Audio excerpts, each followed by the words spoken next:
Hello. അപ്പോൾ ഒട്ടും പ്രതീക്ഷിക്കാതെ നമ്മളും പോയിട്ടോ സരസമേള കാണാൻ. ഇന്നലെ നൈറ്റ് ഏട്ടൻ വന്നു കേട്ടോ. രാവിലെ എണീറ്റ് പതിവ് കട്ടനൊക്കെ കുടിച്ച് ഒന്ന് സെൻറ്റർ വരെ പോയിട്ട് നാട്ടുകാരൊക്കെ ഒന്ന് കണ്ടു വരാമെന്ന് പറഞ്ഞിട്ട് തിരിച്ചു വരുമ്പോൾ കട്ടിങ്ങും ഷേവിങ്ങും ഒക്കെ കഴിഞ്ഞ് ഒരു 9-9:30 കൂടിയിട്ടാണ് കേട്ടോ തിരിച്ചു വന്നത്. വന്നിട്ട് പറയുക, വേഗം റെഡി ആയിക്കോ, 11 മണിക്ക് ഓട്ടോ പറഞ്ഞിട്ടുണ്ട്, വേഗം പോകണം, റെഡി ആയിക്കോളൂ, കുട്ടികളൊക്കെ ഒരുക്കിക്കോളൂ എന്ന്. ഈ കഴിഞ്ഞ ക്രിസ്മസ് വെക്കേഷനിലെ ഞങ്ങൾ ചാലിശ്ശേരി അമ്പലത്തേക്ക് വന്നിട്ടുണ്ടായിരുന്നു. ആ ടൈമിൽ ഇവിടെ സ്റ്റോളുകളുടെ ഒക്കെ പണികൾ നടക്കുന്നുണ്ടായിരുന്നു.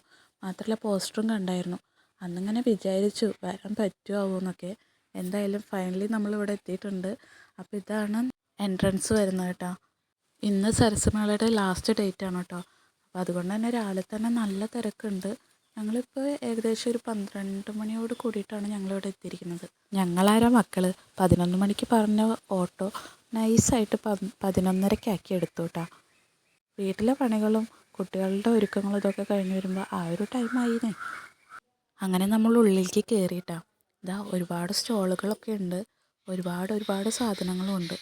പിന്നെ ഈ ഒരു സെക്ഷൻ കണ്ണെടുക്കാത്ത ഏതെങ്കിലും പെൺകുട്ടികളുണ്ടാവുമല്ലേ. എനിക്ക് ഭയങ്കര ഇഷ്ടമാണ്. എത്ര ഉണ്ടെങ്കിലും എവിടെ വെച്ച് കണ്ടാലും ഒന്ന് നോക്കി നിൽക്കും. ഞാനും എടുത്തുട്ടോ കൂട്ടത്തിൽ 2 എണ്ണം.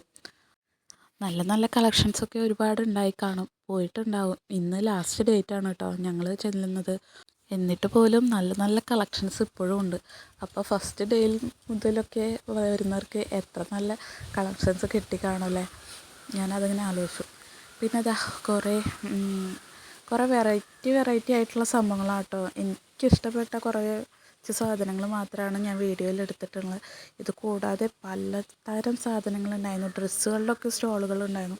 ഞാൻ അതൊന്നും കൂടുതൽ അങ്ങനെ എടുത്തിട്ടില്ല. കുറച്ച് വെറൈറ്റി ആയിട്ടുള്ള ഇതുപോലത്തെ മ്യൂറൽ പെയിൻറ്റ്സ്, അതുപോലെ ഈ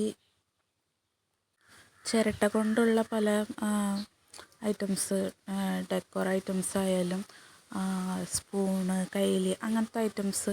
ഈ ഫ്ലവറൊക്കെ കണ്ടില്ലേ, അതൊക്കെ ചിരട്ടയാണ് കേട്ടോ. നല്ല രസമുണ്ട് അല്ലേ. അങ്ങനത്തെ കുറച്ച് സംഭവങ്ങളുടെ മാത്രമേ ഞാൻ വീഡിയോസ് എടുത്തിട്ടുള്ളൂ കേട്ടോ. ആ പൂവ് ഞാനൊന്നും കൂടെ കാണിക്കേ, എനിക്ക് നല്ല ഇഷ്ടമായി. ഞാനപ്പോൾ അതൊന്നും കൂടെ ഡീറ്റെയിൽ ആയിട്ട് എടുത്തിരിക്കുന്നു. പിന്നെ ഇത് കണ്ടില്ലേ, നമ്മൾ ഹാങ് ചെയ്യുന്ന ടൈപ്പ് മറ്റേ കളിമണ്ണ് കൊണ്ടുള്ള സംഭവം കേട്ടോ. 230, 250 അങ്ങനെയൊക്കെയാണ് ആ റേറ്റ് പറയുന്നത്. ഇത് മറ്റേ മൺചട്ടി, മൺപാത്രങ്ങൾ, കളിമണ്ണ് കൊണ്ടുള്ള സംഭവങ്ങളുടെ ഒരു സ്റ്റോളാണ് കേട്ടോ. അപ്പോൾ ചട്ടികളൊക്കെ ഇട്ടിരിക്കണതാണല്ലേ. അമ്മ വിലയൊക്കെ ചോദിക്കുകയാണ് കേട്ടോ ചട്ടികളുടെ. പിന്നെ ഇതിൻ്റെ അപ്പുറത്തെ സെക്ഷൻ വരുന്നത് ബുക്കിൻ്റെ സ്റ്റോളാണ് കേട്ടോ. അപ്പോൾ പഠിക്കണ കാലത്ത് ഞാൻ അത്യാവശ്യം ലൈബ്രറി ബുക്സൊക്കെ വായിച്ചിരുന്ന കൂട്ടത്തിലായിരുന്നു. അപ്പോൾ ഒരെണ്ണം ഇങ്ങനെ മേടിക്കണം. കാണുന്ന ആൻ ഫ്രാങ്കിൻ്റെ അത് മേടിക്കണം എന്നൊരാഗ്രഹം ഉണ്ടായിരുന്നു. പക്ഷെ ഞാനത് മേടിച്ചില്ല കേട്ടോ. പണ്ടത്തെ പോലെ ഒന്നുമല്ല. ഇപ്പോൾ ബുക്കെടുത്ത് വായിക്കാതിരുന്നതും എനിക്ക് നല്ല ഉറക്കം വരും. അപ്പോൾ പിന്നെയും നമ്മൾ സ്റ്റാളുകളിൽ കയറി ഇറങ്ങി. ഇതൊക്കെ എനിക്ക് ഭയങ്കര ഇഷ്ടമാട്ടോ, ഈ വക അൽക്കുലത്തെ സാധനങ്ങൾ കാണാൻ വേണ്ടിയിട്ട്. അപ്പോൾ അതൊക്കെ വീണ്ടും കണ്ട് വീഡിയോ എടുത്ത് ഇങ്ങനെ നടക്കുകയായിരുന്നു. അപ്പോൾ ഇത് മറ്റേ മരത്തോണ്ടുള്ള തവികളും സ്പൂണുകളും ഇതൊക്കെയാണ് കേട്ടോ.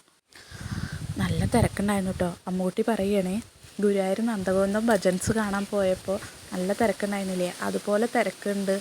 തിരക്ക് വരുമ്പോൾ അവൾക്ക് പേടിയാവുന്നുണ്ട് കേട്ടോ. പാവം ഉന്തും തള്ളും കുത്തൊക്കെ കിട്ടുന്നുണ്ടാവും. അപ്പോൾ ഞാൻ കുറച്ച് നേരമൊക്കെ എടുത്ത് നടന്നു. കത്തികളുടെ സെക്ഷൻ കണ്ടില്ലേ, പുറത്ത് 2 സ്റ്റേജ് ഉണ്ട് കേട്ടോ. അതിലൊരു സ്റ്റേജിൽ നല്ല കൈകൊട്ടുകളിയൊക്കെ നടക്കുന്നുണ്ട്. ഞങ്ങൾ കയറി വരുമ്പോൾ കുറച്ച് ടീംസ് അങ്ങോട്ട് പോകുന്നതുണ്ട്. 2-3 ടീംസിൻ്റെ ഒക്കെ കളി ഉണ്ടെന്ന് തോന്നുന്നു കേട്ടോ. ഇനി നിങ്ങളെ സ്റ്റോളുകളൊക്കെ കണ്ടിട്ട് പാട്ടോ, എന്നിട്ട് വേണം നമുക്ക് മെയിൻ സ്ഥലത്തേക്ക് പോവാൻ. ഉച്ചയായില്ലേ, വിശപ്പിൻ്റെ വിളി വന്നു തുടങ്ങി.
ആ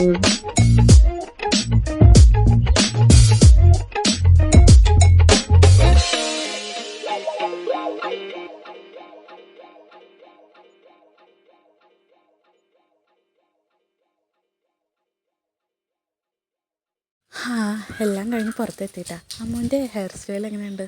ഇടഞ്ഞിട്ടിരിക്കേട്ടാ. വിശന്ന് വാശി പിടിച്ച് തുടങ്ങിയിട്ടാ. അപ്പം നമ്മൾ ഒട്ടും വൈകിച്ചില്ല, ഫുഡ് കോർട്ടിൻ്റെ അവിടേക്ക് നടക്കുകയാണ്. അപ്പോൾ ഇതാണ് പറഞ്ഞ ഫസ്റ്റ് സ്റ്റേജ് കേട്ടോ. ഇന്ന് രാത്രി ഇവിടെ സിത്താര വരുന്നുണ്ട് കേട്ടോ. സൂപ്പർ ഗാനങ്ങളൊക്കെ ആയിരിക്കും, ലൈറ്റ് അറേഞ്ച്മെൻറ്റ്സ് ഒക്കെ ഉണ്ട് സ്റ്റേജിൽ, പൊള്ളിക്കും. അങ്ങനെ നമ്മൾ മേഘ ഇന്ത്യൻ ഫുഡ് കോർട്ടിൽ എത്തിയിരിക്കുകയാണ്. നമ്മൾ കയറി ആദ്യം തന്നെ കുട്ടികൾക്ക് എരില്ലാത്ത ഭക്ഷണം നോക്കി അങ്ങനെ തലശ്ശേരി ബിരിയാണിയുമേക്ക് എത്തിയിട്ടാണ്. അതങ്ങനെ മേടിച്ച് കൊടുത്ത് അവിടെ ഇരുത്തി. അപ്പോൾ ഇവിടെ കൈക്കുട്ടികളൊക്കെ നടക്കുന്നുണ്ട്. അമ്മേനെയും ഉണ്ണികളൊക്കെ അവിടെ ഇരുത്തിയിട്ട് ഞങ്ങൾ പതുക്കെ ഫുഡ് കോർട്ടൊക്കെ ഒന്ന് നടന്ന് കാണാൻ പോയിട്ടാണ്. അപ്പോൾ കുറേ ഐറ്റംസ് ഉണ്ട്, മറ്റേ പാനിപ്പൂരി, നൂഡിൽസ്, അങ്ങനെ കുറേ ഐറ്റംസ് ഉണ്ട് കേട്ടോ, വെറൈറ്റികൾ. പക്ഷേ ഉണ്ണികൾക്ക് അമ്മയ്ക്കത് താല്പര്യമില്ല. ഉണ്ണികൾക്കാണെങ്കിൽ എരിവ് ഇവർ കഴിക്കുക എന്നുള്ള ആ ഒരു ഇതുകൊണ്ട് അതൊന്നും മേടിച്ചില്ല. അപ്പോൾ ബിരിയാണി മേടിച്ചിട്ടില്ല. പിന്നെ അങ്ങനെ നമ്മൾ ഒരു 10-15 മിനിറ്റ് വെയിറ്റ് ചെയ്തിട്ട് നമ്മുടെ അട്ടപ്പാടി വനസുന്ദരി കിട്ടിയിട്ടാണ്. അതും കഴിച്ച് പതുക്കെ അവിടെ നിന്ന് എസ്കേപ്പായി.